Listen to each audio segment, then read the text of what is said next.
Joining us right now is Sara Nelson, president of the Association of Flight Attendants. Sara, good morning. Good morning. So in a tweet, you thanked American Airlines for pausing their alcohol service. And to Kendis's point, I mean, will that curb incidents if some of these are happening before liftoff, before that alcohol has even left the minibar? Well, look, it's going to be really helpful. Safety and security is a whole layer of procedures that we put in place.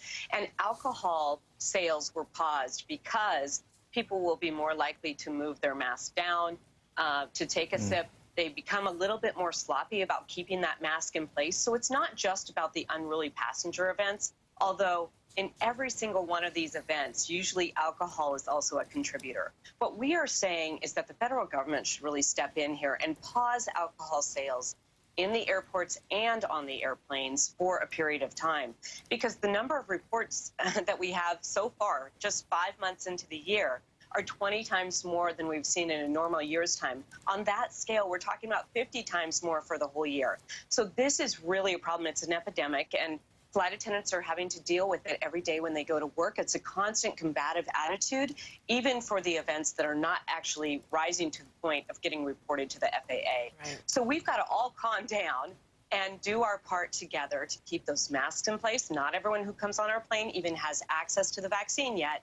This is how we're going to keep each other safe, with these layers of safety and security. And I'll tell you, we tell you to put your seatbelt on. We tell you to put your seatbelt on because we know that clear air turbulence can suddenly throw you to the ceiling, and when you land, you can land on someone else and hurt them too. We don't say, if you believe the seatbelt's going to help you, wear it.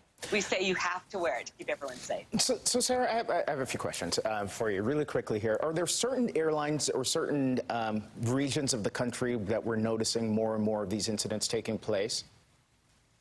Look, people have been led to believe that the policies that we have in place are a political issue rather than a public health necessity. And we have had conflicting messaging coming from different leaders. We saw a huge problem rolling just after January 6th. And that's why FAA Administrator Steve Gibson put in place the zero tolerance policy from the FAA, so that people get fined $35,000. Okay, but you guys haven't nailed it down to like certain airlines or certain regions as yet, right? Typically, when we have people who have challenged the mask policies in those regions where we've had governors who have been saying that, we have a rise in events on the planes coming out of those regions. Okay. And so it has been the inconsistent messaging that's a real problem. I got to be really quick here, but of course we've all seen the video that flight attendant on that Southwest Airlines flight and that really ugly incident. You represent an organization that represents thousands of flight attendants. Pop the video up if we don't mind. How is she doing? Well, she is recovering. The company is reporting and being supported, but this is traumatic.